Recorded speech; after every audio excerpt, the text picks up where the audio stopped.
Okay, I'm gonna get started filming before the sun moves over and this will all be very sunny and I won't be able to film anymore. I can already see it like creeping in over there. Today I'm doing a Q&A video, a long one actually. I've got a lot of questions. I asked you guys if you had any questions about pregnancy or baby related questions. I haven't really done one of these. I've been saving it because I thought I wanted to do it further along in the pregnancy, and I get messages and questions all the time from you guys in videos and tweets and stuff. So I thought I would just sit down and do a whole video dedicated to a Q&A. So when filming this video, I am 29 weeks, which for normal non-pregnant people is 7 months and a bit, I think. 7 months, 1 week maybe. Officially third trimester, which is crazy. I got so many great questions from you guys. I actually printed them off. How old school is that? But I wanted to like group them together because there were a lot of repeat questions as well. Did you feel any pressure to start trying for a baby when you reached 30? I feel like there's so much pressure on being settled by the time you're 30, and there were so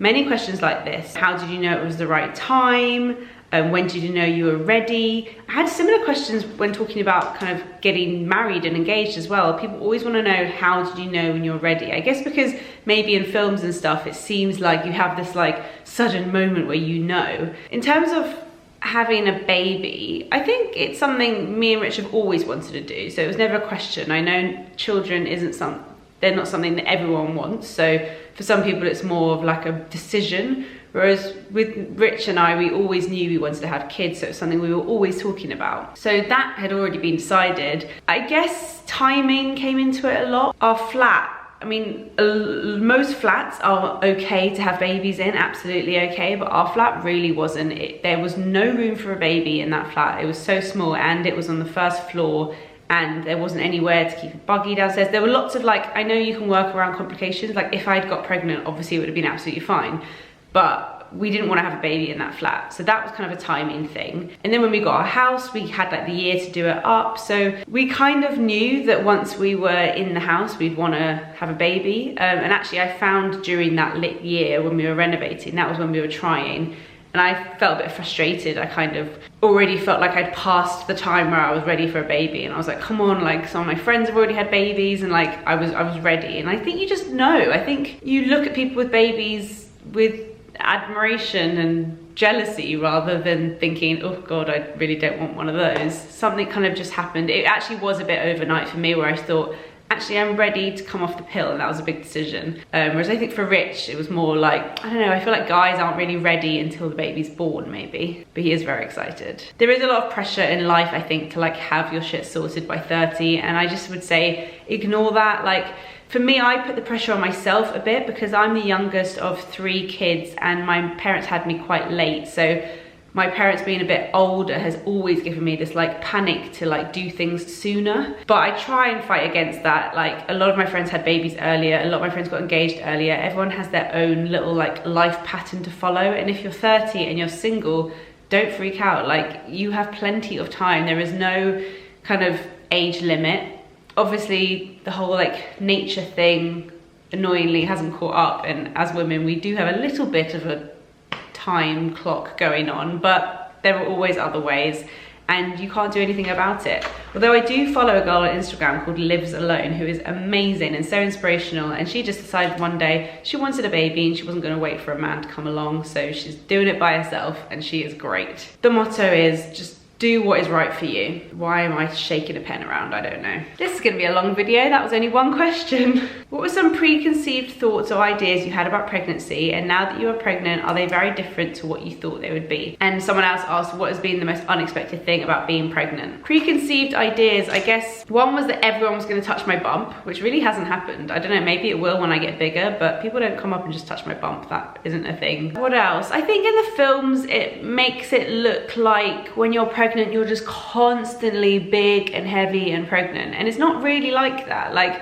I'm now 7 months and I think I'm only now getting to that big kind of uncomfortable stage, so that's quite a long time of not feeling like that. And for me it's been a lot more of a mental struggle than physical up until this point. I think there are days that can be quite enjoyable. Obviously everyone is so different. I think I've enjoyed it more than I thought I would. I've definitely embraced it a lot more than I thought I would. And I'll talk about that, I think, in a bit, because there's another question about that. I've kind of thrown myself into the baby pregnancy world a lot more than I thought I would. It's like quite all-consuming, and I've become like obsessed with baby products and talking about being pregnant, and like I just didn't expect that to happen, really. But it is quite like a massive life thing, and it's hard to just, I think I thought that it just kind of, you get pregnant and you carry on like normal, but it does feel like you're in this kind of 9-month, 10-month bubble. I'm not sure what other like preconceived ideas I had. I kind of knew what to expect a little bit. I'm not that surprised. Do you feel as though being pregnant has changed your relationships or friendships with your non-pregnant, non-mum friends? I don't think so, because I think I've got good enough friendships with those people that they are happy to talk to me about being pregnant, talk to me about baby stuff, without being like, oh, she's talking about being pregnant again. But I've definitely had to make like a conscious effort to not just talk about it all the time, because I know that's not interesting for everyone else. And I do find that quite hard. And I think, Lily, you need to, like, when people are talking, if say we're out for dinner, my brain automatically like relates everything back to being a mum or being pregnant, and I have to stop myself from like saying it sometimes, which is really weird. But no, it hasn't. I think the big change comes when you actually have a baby, not necessarily when you're pregnant. How do you respond or deal with people that give you unwanted advice, such as enjoy it while it lasts, or it gets worse? I mean, I think I'm used to it with my sisters. One of my sisters, actually both of them, are particularly bad at that. They will always, it's a kind of like a family trait, but every like positive comes with like a negative. Like, oh my God, it's so exciting that you've got a big bump now. Oh, just wait till your hips start hurting. Like, that's like a family thing of ours. It's terrible, but so I'm kind of used to it and I don't take it personally. Yeah, I find it really easy to brush off other people's kind of worries or negativity and just like have my own thoughts and opinions. This one girl wrote me a really long message about how she's really enjoying my content, so thank you. And then her question is, how are you mentally approaching your birth, the early newborn weeks? Are you reading all the books and product reviews, or do you have more of a cross that bridge when you come to it approach? As a kind of organization control freak person, when it comes to products and stuff, I'm quite like planning and researchy, but when it comes to birth and living with a newborn, cross that bridge when I get to it, because it's something you can't plan and there's no point in trying to plan that. I will be trying to like cook lots of food and put it in our freezer before I have a baby, and trying to prepare things like that, like practical things that I know will help. I think for my personality type, the best thing I can do is try my best to relax and go with the flow, because the more I try and control things, I think the more I'll feel out of control and kind of spiral, which is one of my worries, but we will come on to that because there is a question about that too. I'm just like ticking off the questions as I go. Sorry, this is a bit of a weird way to do it. Being pregnant and thinking about how your life will change, is there anything you wish you had experienced before motherhood, or do you feel like you kind of ticked all those boxes? I feel like there's always more that I want to do in life, but I don't want to have that attitude of when you have kids your life ends, because I think it's just another phase, and I think it can be a great phase and a really exciting phase. I do always think like the next 10 years is going to be intense, like when we have however many kids we have, it's going to be intense. But then I think your 40s can be like a whole nother phase of your life where you start going traveling without your kids again or something. I don't know, like it's just another phase. If I tried to do everything I wanted to do before having kids, I don't think I'd ever have kids. I feel like I really enjoyed my 20s and I'm glad I did. I'm actually glad I didn't have kids too early. I feel like I made the most out of my 20s. I created an amazing career for myself. I worked really hard. I did some amazing opportunities. I traveled a lot. I managed to make a home for myself, and I feel like it's a really good time now, and it's okay for me to spend my 30s not being as selfish as I was in my 20s and focusing more on the next generation and making my children's life as nice as my parents made mine. How long were you trying to get pregnant? Any tips in particular for those who are trying, especially for their mental well-being? It took us 6 months. I've told this story before in another video. I came off the pill. This is different for everyone, and some people really, really struggle. I want to make sure I say that, because I actually don't think my story is a struggle at all. I think it's a really common story of just coming off the pill and your period's not going like becoming regular. And part of me knew there wasn't anything major wrong because I was having like these 42, 62 day cycles. So for me, I knew it was just a timing issue because I wasn't having regular periods. It was impossible for me to time when I was ovulating. So it wasn't fun, and it felt long and it was frustrating, but it wasn't like I was ovulating every month, regular periods, and not getting pregnant. I think that is a whole nother ball game of frustration for some people. I don't know what tips to give in terms of how to stay positive mentally, because I don't think I did. It's impossible not to obsess over it, really. I don't want to say like try and relax and not stress and don't think about it, because I know that's not realistic. I would just say do what's right for you. If using ovulation sticks works for you, if putting every date in your notes so you know when things are, if just taking it slow and not doing any of that, just do what feels right for you. Try not to panic. Talk to someone if you need to. I found that in my first trimester, when I told people, this is more of a thought, but I found in my first trimester that when I told people I was pregnant, some would say, oh, it's still early, or you still have a way to go. And I realized they're just being cautious, but I still found it odd. Now I'm in my second trimester, it almost feels more acceptable for others to feel excited with me. I feel like I had to get through the first trimester as a rite of passage before I could really be pregnant. Did you experience this? I think she's hit the nail on the head. That's exactly what the first trimester feels like. You're alone, you feel awful, you can't really tell anyone. And then even if you do tell people, everyone's very cautious about like not getting too excited. It's early days. And understandably, a lot can happen in that first trimester. I mean, a lot can happen the whole time, but especially in that first trimester. And a lot of people have been through horrible loss. So they don't want to get your hopes up. They don't want to be excited with you because they feel like if something were to happen, it would be even worse. But the way I think about it is that it would be worse and it would be awful either way, whether you'd let yourself get excited or not. And it is a bit of a downer when people say like, oh, it's still early days, or don't get excited. So I don't know, maybe that's a tip for non-pregnant people when talking to someone who's told them in their first trimester not to do that. But I tried myself not to get too ahead of myself in those early days, not to shock too early, not to think of names too early, and just to get myself to that kind of 12-week scan, but then even the 20-week scan. It's just one of those things I think that comes with being pregnant, but I totally relate to what you say. And I think, yeah, it does feel like you need to get through that first trimester, and then you feel like you can be properly pregnant and excited with people, which is a shame, really. What are your thoughts on career versus baby / career and baby? Like, what should be prioritized? What career milestones did you want to hit before the baby? Are you worried about your future career as being a mum? Will you be working part-time after the baby? Lots of questions about this, and there is like a maternity question, leave question somewhere, so I'll leave that bit for that one. But yeah, it's probably one of my biggest anxieties, just because, like I said, I lived a very selfish 10 years almost in my 20s, creating this career and spending all my time on it. And it's very scary to know what's gonna happen and how things are gonna change. I don't think I have a priority as such. I think I wanna just try and keep some kind of balance. I don't know, like when I grew up, my dad was the one at work coming home late, and my mum was, for most of it, a stay-at-home mum. It's quite different for me, the idea of like putting my quite young baby in nursery. But then I'm different to my mum. I have a career. So I don't know, I think I just have to like see how it goes. I do have like a semi-plan, which I'll tell you guys in a bit. But yeah, it's something I'm very nervous about, and I think about all the time, and it's probably the one thing that delayed me having kids for a while, because I didn't want to like give up a part of that my life, like my career side. Oh, I can't even talk about it, it stresses me out. Will you be vlogging the birth, and will the baby be in your vlogs once she is here? Or will you stick to beauty lifestyle and include motherhood too? I'm loving following the journey. I've watched you for years.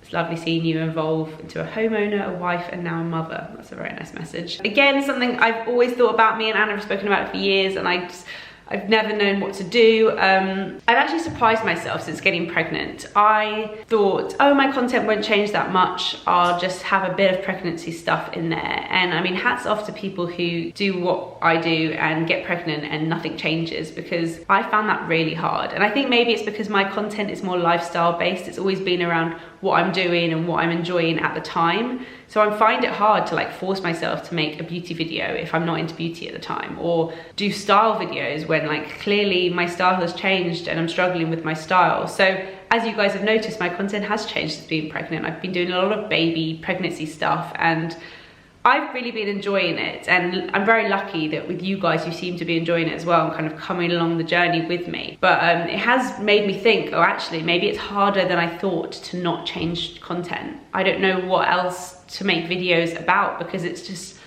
that's all I'm like doing at the moment. A lot of my videos are vlogs, so it's impossible not to talk about being pregnant when you're vlogging because that is literally my life at the moment. So I do think my content will change naturally, and I think there'll always be a balance between lifestyle, beauty, fashion, you know, the few kind of different categories that I film and talk about normally. But again, I think I'll just have to see. I'm not going to be vlogging the birth, absolutely no way. That's definitely not my style. I can't think of anything worse. Oh my god, I filmed 20 minutes already. This is gonna be a disaster. Have you thought about what type of birth you would want, or are you gonna go with the flow and see what happens like I did? I am technically low risk, which means that, you know, there's nothing going on that they're worried about, which means that I can start in a birthing suite in the hospital, which is one of the rooms that's got a pool, like a bath and lots of other apparatus, and there's no actual doctors there, it's just midwife led. So that's great, I'll start there. But I'm very much realistic in that this is my first baby. I have no idea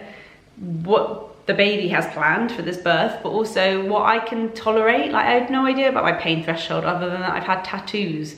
That's literally it. So I'm going in with an open mind of, I'll start there, but I'll see what happens. If I can't take the pain, sure, I'll have an epidural, but I guess I'm not going in there. I do know some people who are like, yes, I want the drugs. I know I do, before they've even tried. So I guess I'm different in that way. Like, I want to feel a contraction and know what it feels like. But if it's too much, I'm not gonna like deprive myself from drugs just because I wanna have a water birth or anything like that. So it's a completely go with the flow thing. I will prepare as much as I can in terms of trying and breathing and doing all the different things, but let's just see what happens. My sisters have had 5 kids between them and every birth has been completely different. Do you plan on having some kind of maternity leave or a break from YouTube? And do you plan on hiring some kind of help, like a nanny or a cleaning lady? Someone else asked, will you introduce your baby to us in a picture on Instagram? Or like, how's it gonna work? And I understand that people wanna know, and this is something I've been talking to friends, colleagues, managers about for ages. Like, should I sit and give you guys some sort of like plan of what's gonna happen? But then I don't wanna say this is gonna happen and then it doesn't, or it changes. So I'll tell you what my loose plan is, which I've only just kind of come up with a plan recently. Before that, I was like, what am I gonna do? I really want to take some kind of maternity leave, both because I think I will regret not being present in the moment. Looking back on that newborn time you never get again, I don't wanna look back and regret it. But also I want to put out some kind of example to other women who work for themselves, because I've been pregnant, I've struggled to see people back to work on Instagram 2 weeks after giving birth. No judgment, but it's made me feel pressured that I have to do that, and that if I don't, I'll miss out on opportunities and I'll miss out on stuff. So it's both for myself and to kind of set some kind of example. But also, I don't get maternity leave, I don't get maternity pay. Most of my friends take a year off work. I think 9 months of that is paid, and then they take the rest as holiday. That is very common in my world, for people to take a year off, to not even think about work for a minute and just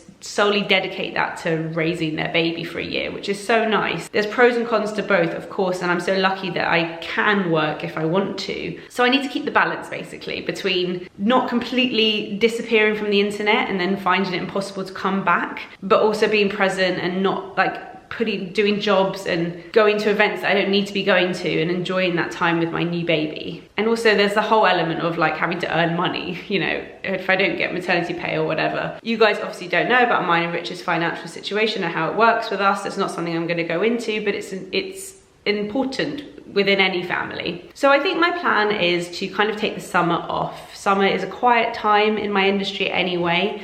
So I'm thinking that I'll take kind of June, July, August off. I might do a couple of videos in that time where I kind of like introduce the baby to you guys, or show you like what's in my hospital bag or something like that, if I can, but we'll see at the time. And then maybe ease my way back into work from September onwards, but again, I'll have to see, and it might not come back with a bang. I think the next year, I'm gonna have a disclaimer under all my videos saying, I may be back, but this is kind of like maternity leave, so my content might be shit for a year, but like, let me off because I've just had a baby. I don't know, like, I think I'll just do what I can. And if a few jobs come up within those few months that I think are doable, maybe I will. If jobs come up that I think I can't do that, then I probably won't. So that's my kind of like loose plan. In terms of announcing the baby to you guys, yeah, sure, I think I'll be way more active on Instagram because I think I'll probably want to, and I know at the beginning they kind of don't do much, they sleep and stuff, so I'll probably be on Instagram. That's probably the best place to follow me. And I wanna like film everything. For me, even if it's not for YouTube, like I wanna film everything. I've got so many home videos from my childhood, so I wanna do the same. So I'll be filming loads, and maybe when I eventually come back to YouTube, I might put some of those clips together to show you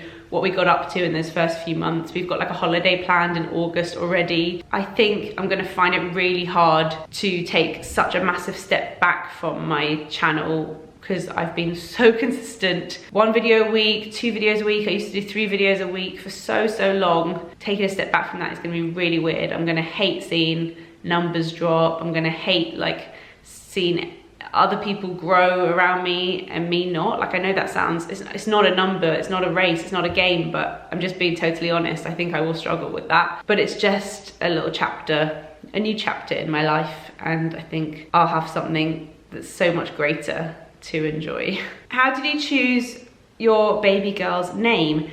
Do you and Rich have the same taste? What was important for your choice? So I think we have a name. I'm not gonna share it. I haven't told anyone, even family and friends. I find that a little bit strange when people do that, but each to their own.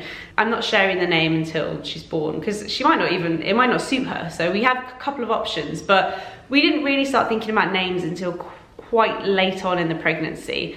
I've had a list on my phone since I was about 16, but then the list got updated sometime in my 20s, and then I didn't really look back on it. I looked back on my list, and actually one of the names on there is still one of my favorite names. So yeah, we have a name, we have a middle name. We do have like a backup option, but there really is only like one that we like. I found that there aren't many girls' names that I actually like. And it's also really hard because I find that my life is like straddled online, offline, and I feel like offline, it's a name that none of my friends and family would use. I don't have to worry about anyone else having it. They might think it's like a little bit quirky, but they'll get over it, and like there'll be no judgment. It's family and friends, whatever. But then I also have to think about like the internet and telling so many people, and it's really frustrating because I think I already know like what people are gonna say, what sort of judgment there'll be, and I have to think, this little girl, when she's my age, is this gonna be relevant to her at all? No offense, probably not. It's more relevant like the people in our like offline world that she's growing up with. So I kind of have to ignore the kind of internet side of things, but obviously it's something I think about a lot. We like test it out at home, we like shout it around the house and stuff. Are there any baby items you feel confident that you won't need? I don't really know. The ones that's come to mind are like a bath thermometer. A lot of my friends have those, and I know they're cheap and it just tells you the exact temperature of what the bath is, but I always think like we managed without things like that growing up. I might completely change my mind and get a bath thermometer. Don't call me a hypocrite if I do, because I have no idea how I'll feel when the baby actually comes. But for now, I'll just use the good old elbow trick like my mom did. We were all fine.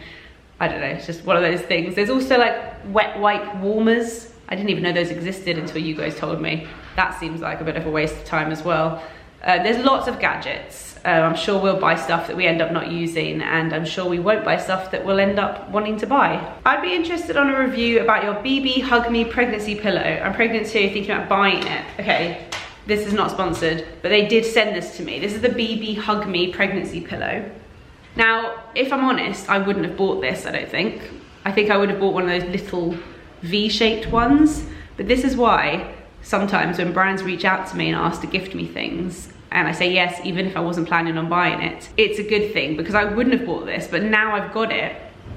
If something happened to this, if I like lost this, I would buy one tomorrow without fail. It is the best thing I've had in my pregnancy. It's a massive pillow and it's filled with this like little beans. And I love it so much. I either sleep with it straight down the bed and I kind of put the bottom half in between my legs and then I hug the top. And it just gives you something to like focus on because you're not meant to sleep on your back when you're pregnant, which is a ridiculous, annoying rule that they have now. They never had that when my mum was pregnant either. I loved sleeping on my back. It's the only way I'm comfortable. So I found that really hard. So it gives you like a reason to be on your side and something to hold on to, and it reminds you when you're sleeping that you have to be on your side. So I either do that, or at night I'll sit with it like this, and I'll like lean up against it, watch TV. It's just brilliant. And they've actually got a smaller like nursing pillow as well that they've sent to me for when the baby is here. And it's so good, highly recommend it. I think it's like £120. Seriously, I would buy like 5. It's so good. Will Rich take paternity leave? Yes, so funny after my 9-year career of me being like, I'm so jealous when people have Instagram husbands and people to help with editing and filming and taking photos. Rich is at work full time all the time. I've always felt like I've had like a disadvantage. Finally, I feel like we have an advantage. Rich's company have changed their paternity rules and they do 3 months paternity leave. It's unbelievable. We're very lucky. Most of my friends' husbands have like 2 weeks off work, which is great because we have a very different setup to most of my friends and people that I know in terms of how we work and earning money and stuff. So it works out great for us. He's going to take a short amount of time at the beginning. Everything's new and scary then, but like I said, they sleep a lot, and then he's going to take a second chunk when I want to start going back to work from like September onwards, I think. So that's great. I have no idea what we'll do after that. I'm trying not to freak out about that because I hate how it's just like the man goes back to work and then what? Why don't I go back to work?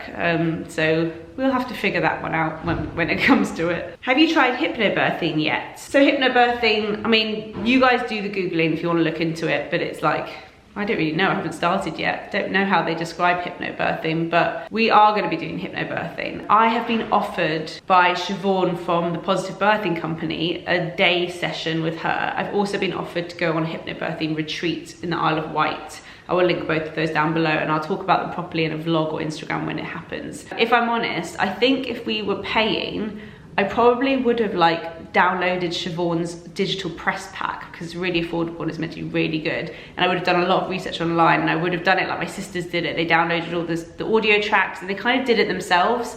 I'm not sure if I would have done like a workshop and a retreat, but I've been offered to do it complimentary. So I'm like, why not? Let's embrace as much as we can. And I don't know how I feel about it yet because I haven't started. It makes sense to me, the idea of like controlling your breathing and staying calm, because when you panic, all the blood rushes from your limbs and it makes you tighter, and that's just not a good way to be when you're trying to give birth.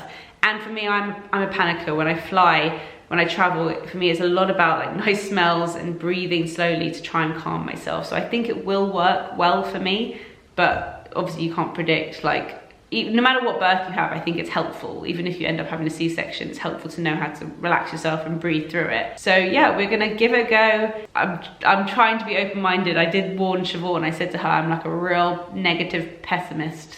So are you willing to like work with me? She was like, yes, I'm up for the challenge. What are you most worried about after you have your baby? I'm pregnant with my second and I'm petrified I'm gonna get postnatal anxiety again. Yeah, I would say that's one of my biggest worries, just because I know my personality type and because of something that happened last year mentally for me. I know that if I feel too out of control, it can spiral and I can get very, very low and stressed.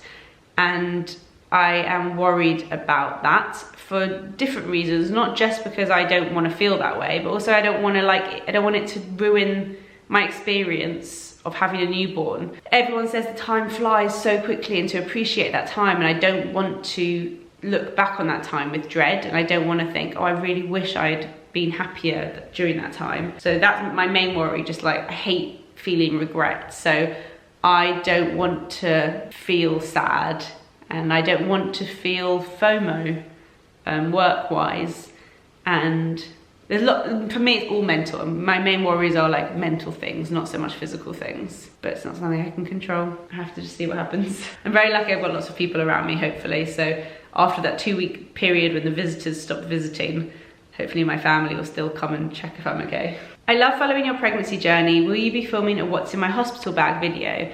Yes, I will, but I'm gonna do it differently. I saw Shannon Farrell, I think her name is. She's got a YouTube channel. She filmed one before she had the baby, but then she didn't post it. And what she did is after she'd had her baby, she watched it and filmed like a reaction video to it, talking about what she did and didn't use. So I'm gonna do that because I think that's funnier, but also more useful, rather than a first time mum telling you what I'm putting in my hospital bag that like I have no idea if it's correct or not. I'm gonna do one and actually tell you what I did and didn't end up using. Try not to like, for my list, I'm trying not to like overpack stuff. There'll be like a bag for me, bag for baby, bag for snacks and food. Very, very into the snacks and food. If you guys have any tips of what to snack on during labour, please let me know, because I'm not actually sure about that. I just know I hate hospital food. So I'm trying not to take anything. Like again, with like I did with the newborn list, I'm asking people, what did you take and not use? Like my friend was like, we didn't use the LED twinkle lights in the end. It's so funny the things that people take in. I think my only extravagant thing would be like my like Muji smelly diffuser thing, just because I know that smells really help me. So I might take like the rollable smelly things. I might end up just taking a bit of like lavender oil on a cloth. I think Hannah Gale said she did that. But I'm trying not to take anything ridiculous. Like I'm not gonna decorate the room and all of that. I don't know. How are you dealing with body confidence whilst pregnant? I think it's more of a case of that I miss enjoying getting dressed and I miss wearing nice clothes and going shopping. That part of it I really miss. When I see someone in like a new pair of jeans and a new cool top, I'm just like, oh, I really want that back. Because that was quite a big part of my life. I really enjoy fashion in that sort of like personal styling way. So that bit is like knocked my confidence a bit, like not really knowing how to dress. But I don't feel like, I think when you're pregnant, your stomach's so tight, you actually feel quite like confident with it. I think it'll be weird afterwards when everything's just a bit like loose and like, I don't know, it moves a lot more. I think I'll struggle actually more with like post-baby body. But you guys know me, I'm so lazy when it comes to it. I can't imagine I'm gonna be like getting a personal trainer anytime soon. Yeah, I would say I'm not body confident right now, but I also kind of don't care. How much do you think you'll share online once she is born? So this is like the biggest life question for me ever, to put your kids on the internet or not to put your kids on the internet. I have like written lists of pros and cons. I'm desperate for like a family vlogging channel to talk more about this, and like no one's ever said like 5-10 years on whether they regret it or not, or how they feel about it. And this hasn't been going for long enough to see what happens to the kids that are put on YouTube videos and stuff. So it's a big unknown question for me. And I was always before very adamant about not putting my kids online. But it's actually really difficult with sort of content I make. I think it would be really hard not to share at all. I also think it sometimes becomes a bit more of like a witch hunt. If you don't show something, it's a bit like people are desperate, and I'd worry that when I was out, people would try and get a photo of my kid, and it becomes like a bigger thing than it is. So the way I think about it is that I will probably share a bit, and I'll probably share a lot more in the first kind of couple of years. And when they start to get to like 2 and 3 and they start to look like themselves and have their own personality, then I'll probably phase them out of content, whether or not people get angry about that, especially when they start going to school and stuff. It's just not something I'm interested in doing. Again, saying all this, I could change my mind. I know people that have said they're not going to put their kids on the internet, and then they do. You never know how you feel until the time comes, but that's kind of how I imagine it working. And I don't want to like use my kid as, it's like, you know, I can't really explain. I'd rather it be more like about me and they're there too. So like mummy content and with the baby, or like me talking about a product I love, rather than like a picture of my child like holding a baby oil, like hashtag ad. I just can't imagine I'd be like that. I think I'll find the balance. I might change my mind. Some weeks I might freak out about it and not want to put them online at all, and then some weeks I might feel more chilled. It's a really scary decision to have to make, and I think I'll just have to see how I feel about it at the time. NHS or private? We've gone NHS, which is our free national health service in the UK. I think they're amazing. To be honest, we couldn't afford to go private, but I don't think we would anyway. I trust the NHS. The only thing we did private was one of the early scans. I would have done a late scan private as well, but I think my hospital offers it. And if I have to stay in the hospital overnight, then I'll see if I can get a private room, because they're not expensive, and that's just within the NHS hospital. Is your bump measuring normal, and do you think you will have her before or after your due date? Yes, my bump is measuring normal, but I think the word is average, which is funny because everyone keeps telling me how small I am, but I'm like, well, factually I'm not small. Everyone just carries differently. Will I have her early or late? Obviously I have no idea, but if I were to guess, I've always felt like I'll be one of those people that's like really overdue. It just suits my personality more. And I was like 3 weeks late when I was born. So I've always imagined that I'd be late. I mean, I don't want to because I think that time can be really uncomfortable. But I know that I ovulated on week 3, and NHS, they refuse to like go by ovulation dates. They just go by like 14 days after your last period. So I actually think my due date is a week off anyway. But Rich was early. My mum was early with her firstborn. Both my sisters were early with their firstborns. So statistically, if that's a thing, I could be early. I hate not knowing, hate it. I'm 27 weeks and I can't stop worrying about movements. Are you the same? Yes, again, it's something they kind of freak you out about and something they never did back in my mum's day, but for good reason. I think it's very important to keep an eye on things like that, but it's really hard. They say like you're meant to feel a certain amount of movements a day, and it's impossible for you to literally like keep a tally. It's impossible to keep up with it. We've had one scare where I felt like throughout the day I didn't feel her move. I couldn't remember. I kind of panicked and I was like, I don't remember the last time I felt her move. And then what you're supposed to do is drink a cold glass of water, lie on your left side. I mean, it says online, lie on your left side for 2 hours, which is really impractical. Did all that, it was nighttime, it was quite late and we weren't sure what to do, and Rich wanted to phone the hospital, and it was all a bit of a panic actually. I kind of went with my instincts and decided it was okay. And the next day actually, she didn't stop moving all day. She had a really, really movie day. So some days there's more movement than others, and it's really tricky actually, and you can easily become obsessed with it. So don't worry, you're not alone. It's strange. And actually that's one of my unexpected things from pregnancy, the movements. You don't get used to it. No wonder Meghan Markle touches her bump all the time. It like takes my breath away every time. She'll like, the kicks have gone from like kicks to sudden big like movements and like shoulders, and I can like feel limbs in there, and it really takes my breath away and it shocks me, and I have to like hold my stomach, and it's the weirdest feeling ever. I haven't got used to it. It's been like weeks, months maybe, since I felt her move, and I'm still not used to it. Are you ready to give up sleeping for the next few years? No. Also, one of my fears. Someone actually asked in one of the earlier questions if I'm thinking of getting any sort of help. I didn't answer that actually. Some of my friends have had night nurses, just for like 1 or 2 nights a week. I don't know how I feel about it. I think I'll have to wait and see, but I think there's no shame if you're really, really struggling to just have someone for the night so you can get a good night's sleep. I know a lot of people have their mums and people do that. Like, yeah, my mum would never do that. So if that means hiring someone for 1 night a week just so you can get a good night's sleep, if it makes you a better mum, then why not? I don't know, we haven't got anything like that booked, but we will see. I'm scared of the lack of sleep because I am so bad on no sleep, and I sleep a lot. Like because I work for myself, I get like a good long night's sleep. I think I'm really gonna struggle with the sleep deprivation. Will the baby have your surname or Rich's surname, or will it be double barreled?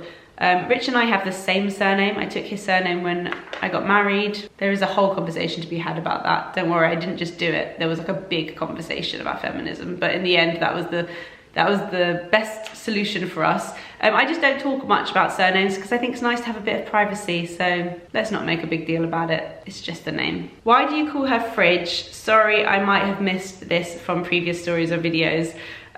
We call her Fridge because my nephew and niece decided that they wanted to name the baby, and they messaged me one day with a piece of paper that just said Fridge Osley. Osley being the middle name, and that's what they wanted to call her. But since then it's developed. Bailey, my nephew, has mixed the 2 names, and he quite likes Frosley now. He's also a big fan of Abigail, not Abigail, Abigail. And I said to him, why Abigail? And he said, Abigail's got too many B's in it. Pretty sure Abigail only has 1 B in it. They are crazy kids, so that's why we call her Fridge. Do you worry about how parent life might affect your relationship with Rich? A little bit, because we're not very good at being that kind of romantic and intimate anyway. We're like, whenever we go out, whenever we have like a free Saturday night, we're like, should we go out for dinner? We're always like, yeah, let's invite XXX. Like, we always want to be with other people. We're not very good at spending alone time together anyway. So I think with a kid in the mix, like, we might completely forget to actually spend quality time together. But I think as long as we make a conscious effort to try and do that. I can't imagine we'll be the sort of parents that like force ourselves to go on a date night when she's only 2 months old. Like, we're just not like that. I think we'll enjoy parenting together. I think over the years we'll learn how to like balance out time for us and time with kids. What do you predict will be the best and worst parts of motherhood? I think the worst parts of motherhood will be just the constant busyness and stress and not having any time for yourself and just not being a priority, like always having to put someone else first and not being precious about anything getting ruined, and just basically letting go of that control that I've held on to so tight for so many years. I think the best parts would just be like, I can't wait to have someone who loves me the most. Wow, that's really deep. And I know when they get to teenagers, they're like, I hate you the most. Oh God, that must really, I feel so bad if I ever said that. I don't think I ever said that to my parents, but now I'm pregnant, I'm just like, I want to tell my parents how much I love them all the time. Yeah, I'm looking forward to like, when I see my sisters and her kids, like they love me and they'll play with me and they hug me, but then they want their mum. And like when a kid hurts themselves, they want their mum and their dad. And I'm excited to like be that person for someone. And I'm excited about like every new thing they do, every time they like say their first word or take their first step. I'm excited for that. I need to try and not be that parent that just like sends photos and videos on WhatsApp to everyone I know all the time, but I probably will be. I think that's it. Longest Q&A video in the world, but I wanted to answer all the good questions and I know you guys like long videos. Let me know if you have any more specific questions. I'm more than happy to answer some in the comments. And I think I'm gonna end it here. Thank you so much for watching. I'll see you guys in my next video. Bye.